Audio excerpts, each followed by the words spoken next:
SYLLABLE syllable. সিলেবেলের Bangla নাম হলো অক্ষর। কতগুলি লেটার বা বর্ণ মিলে তৈরি হয় একটি ওয়ার্ড বা শব্দ। এই ওয়ার্ডগুলি যখন একটু বড় হয়ে যায়, আমরা উচ্চারণের সুবিধার জন্য ভেঙে ভেঙে উচ্চারণ করি। তখন এক নিঃশ্বাসে যতটুকু অংশকে আমরা একসঙ্গে উচ্চারণ করতে পারি ততটুকু অংশকেই এক একটি সিলেবেল বলা হবে। সিলেবেলের বাংলা নাম হলো অক্ষর।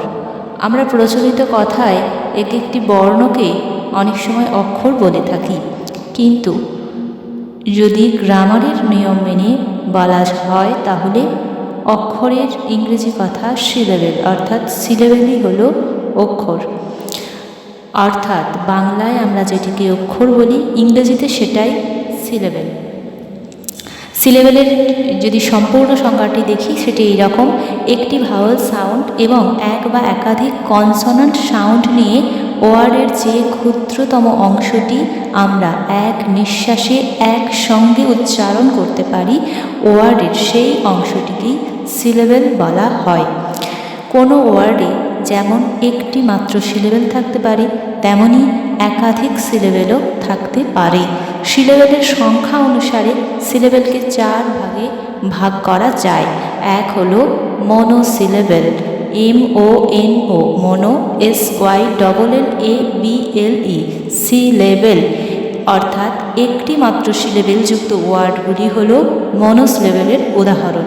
যেমন এটি অ্যাট, একটি ভাওয়াল সাউন্ড আছে আর একটি কনসোনান্ট আছে। আর এটি র্যাট, এখানে একটি মাত্র ভাওয়াল সাউন্ড আছে। MOUSE, মাউস, এখানে ভাওয়াল সাউন্ড একটি আছে, বা মাউসটি আমরা এক নিঃশ্বাসে উচ্চারণ করতে পারছি। আর হলো DI, di, SYLLABLE, syllable, di syllable, অর্থাৎ দুটি সিলেবেল যুক্ত ওয়ার্ডের উদাহরণই হলো ডাই সিলেবেল। যেমন STU, DENT, ডেন্ট, এই পুরোটি নিয়ে হয় student. DOC, doc, TOR, tor, doctor.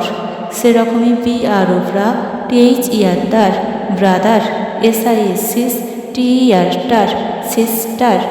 এইভাবে ডাই সিলেবেলের উদাহরণগুলো হচ্ছে।